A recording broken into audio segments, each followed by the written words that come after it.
बिस्मिल्लाहिर्रहमानिर्रहीम। आप देख रहे हैं डाइनिंग आवर कुकिंग विद आसमा शाह। आज हम बीफ के ऐसे जूसी, टेस्टी और मज़ेदार कबाब बना रहे हैं जो पहली बार में आपसे इंशाल्लाह परफेक्ट बनेंगे और टूटने का तो सवाल ही पैदा नहीं होता। रेसिपी शुरू करने से पहले अगर आप सब्सक्राइब के ब्लैक बटन के साथ साथ घंटी के निशान को ऑल पे कर देंगे ना, तो आपका हमारा राब्ता बरकरार रह सकेगा। जनाब, यहाँ पे मैं आपको बताती चलूँ, आप इसी कबाब की रेसिपी को चिकन, मटन या बीफ, जो भी आपको गोश्त पसंद हो ना, उससे बना सकते हैं। यहाँ पे हमने आधा किलो बीफ का कीमा लिया है और 10% इसमें चर्बी भी डली हुई है। इसे आपने मोटी छिलनी में डालते खूब अच्छी तरह से धो लेना है और इस चीज़ की आपने परेशानी नहीं करनी कि पानी डल गया तो जनाब कबाब टूटेंगे। इसका हल भी अभी आपको मिलने वाला है। इसे अच्छी तरह से धो के ना हम छिटक लेते हैं ताकि इसमें जो भी पानी है वो निकल जाए। छलनी में तकरीबन आधे घंटे के लिए हम कीमे को लाजमी रखेंगे। इसके साथ ही हमने दरमियाने साइज का प्याज लिया है, इसे रफली काट लेते हैं। 3 हमने तीखी वाली हरी मिर्च लिए हैं जो लाल रंग में ना तब्दील हो गई हैं। प्याज और हरी मिर्च को इसमें डालते हुए बारीक चॉप कर लेते हैं। यहाँ प्याज का पानी आपने बिल्कुल नहीं निकालना, क्योंकि बीफ या मटन का गोश्त हो ना तो उसे गलाने का काम भी करता है और उसमें ना एक जूसी टेस्ट भी डेवलप करता है। नेक्स्ट स्टेप की तरफ बढ़ने से पहले ज़रूरी है कि हम कीमे में जो भी पानी है ना उसे निकालें। इसके लिए मैं आपको ऐसी टिप बता रही हूँ जो आपको कोई भी नहीं बताएगा। यूँ मुट्ठी में आपने इतना कीमा लेना है जितना उससे आप आसानी से लेते हुए ना खूब जोर का प्रेस कर सकें। इस तरह से इसमें जो भी एक्स्ट्रा पानी होगा ना वो निकलता जाएगा। इसी तरह से हाथों में दबा दबा के हमने सभी कीमे का पानी निकाल लिया है और साथ साथ हम चॉपर मशीन में डालते जा रहे हैं। अगर आपके पास चॉपर मशीन ना हो ना तो फिर भी कोई बात नहीं, अपने प्याज को फाइन चॉप कर लेना है और फिर कीमा इस तरह से डाल लेना है। लहसुन अदरक का पेस्ट 1 खाने वाला चम्मच। लहसुन अदरक का पेस्ट हम नेक्स्ट आगे भी इस्तेमाल करेंगे।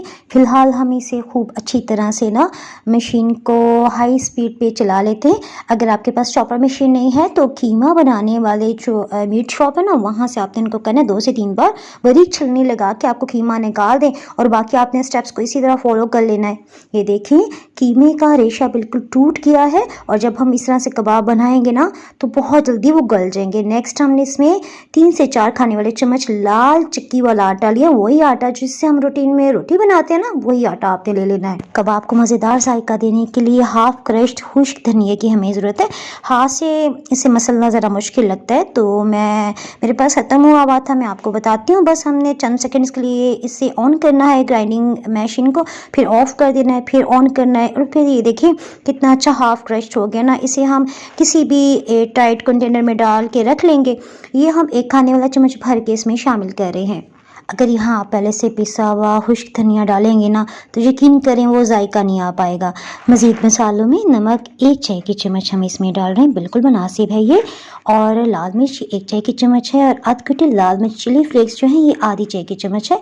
खुशबूदार सा हैदराबादी गर्म मसाला आधी चाय की चम्मच। इसकी रेसिपी अपलोड हो चुकी है ऊपर आई बटन के साथ साथ नीचे डिस्क्रिप्शन बॉक्स से भी आपको इसकी रेसिपी का लिंक मिल जाएगा। या हैदराबादी गर्म मसाला बाय डाइनिंग आवर आप सर्च करेंगे ना तब भी आपको आसानी से यूट्यूब पे रेसिपी मिल जाएगी। इसे हमने ना खूब अच्छी तरह से ना 2 से 3 मिनट्स के लिए दोबारा से पीस दिया। ये देखें धुले हुए कीमे का पानी जो हमने दबा दबा के निकाल लिया था ना, तो ये कबाब का मिक्सचर देखें कितना ज़बरदस्त खुश्क है और सख्त भी है। इस तरह से होगा ना तो कबाब की शेप बहुत आसानी से बन जाएगी और कबाब टूटने का तो सवाल ही पैदा नहीं होता। जनाब, मैं यहाँ बताती चलूँ, हम इससे पहले चपली कबाब जो पेशावर के स्पेशल होते हैं ना उसकी रेसिपी भी अपलोड कर चुकी है। वो एंड कार्ड में भी आपको इसकी रेसिपी का लिंक मिल जाएगा। इसी तरह मैं ऊपर आई बटन में भी उस रेसिपी का लिंक शामिल कर दूंगी। यहाँ पे ना अब हम ग्लव्स पहन रहे हैं, वो क्यों मैं भी आपको बताती हूँ। इसमें हमने 3 तीखी वाली हरी मिर्चें शामिल की थी ना, तो अगर आपको कुछ इस तरह नहीं महसूस होता तो आप हाथों से भी खूब अच्छी तरह ना मसल के आप इसको गूंद सकते हैं। लेकिन अगर मैं इसलिए ग्लव्स ज़्यादा मैं आपको कहूँगी कि आपके लिए बेहतर है कि आप ये पहन लें, क्योंकि इसकी वजह से ना आपके हाथों पे जलन नहीं होगी। या आँखों को आप हाथ लगाएंगे ना तो आपकी आँखों पे भी वो उसकी ना एक मिर्च वाला जायका होता है वो नहीं जाएगा।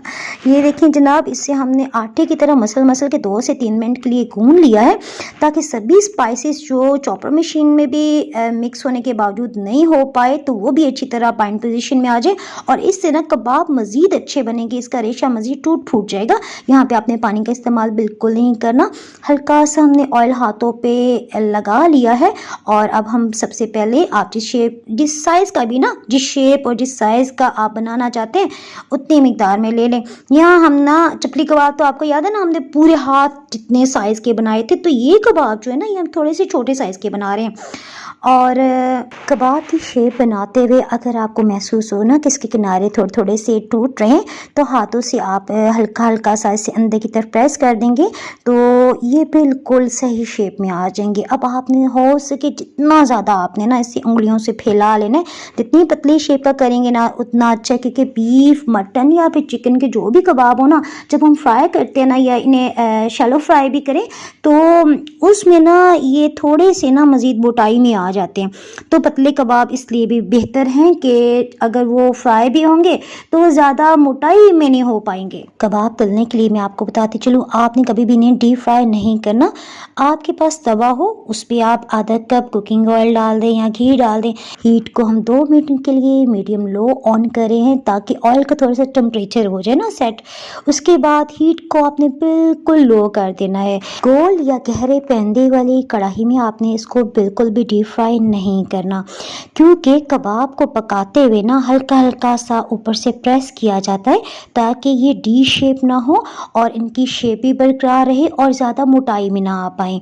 इस तरह से ऐसा इसके अंदर जो जूसीज होते हैं ना वो भी खुश्क होने लग जाते हैं। यहाँ कबाब के अंदर जूसीज आप कहेंगे कहाँ से आ गए जनाब, कीमे के अंदर कुदरती पानी होता है, मैं उसकी बात करूँ। चम्मच से जब आप ऐसा ऐसे प्रेस करेंगे ना तो छन छन की एक आवाज़ आएगी और वो इसलिए आती है कि प्रेस करने की वजह से ना ऐसा वो अंदर से खुश्क हो रहा होता है।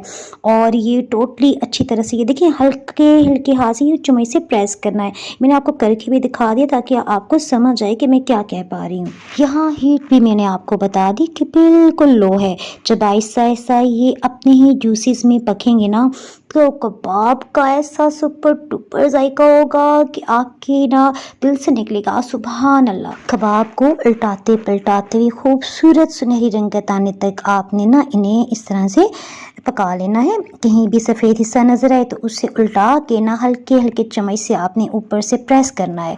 इसका हम घी अच्छी तरह से निकाल लेते हैं, ऑयल निकाल लेते हैं।